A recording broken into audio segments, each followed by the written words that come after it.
second selection. Blessings, just the blessings to this gap. Tapos grabe yung init sa area, no? So first selection tayo. Yun bang supposedly yung schedule natin sa pag-harvest ay ngayong Webis pa, no? So last harvest, first selection was Sunday, tapos Tuesday ngayon. To this gap, so kailangan nating mag selection. So ginawa natin ito, no? So first selection kailangan mag selection kasi pag hindi ma-jumbo to, no? So ma-oversize.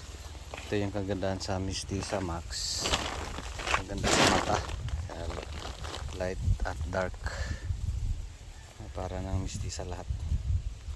Pero na to Mestiza Max, Mestiza Mix, Galaxy Max, no? So at least may konti to this gap. Post update. Yan yung mukha, wala nang dahon sa gilid, kinuna natin, di pa natapos, no? So short video, again trip tayo.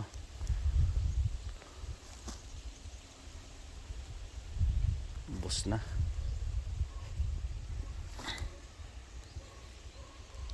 Pag drip ko dito gabi, best yung gabi. So ngayon this morning di kaya natin kagabi kasi pagod at puyat tayo. So best option gabi, no? So drip. Thank you sa ating ampalaya, no? So at least meron konti-konti.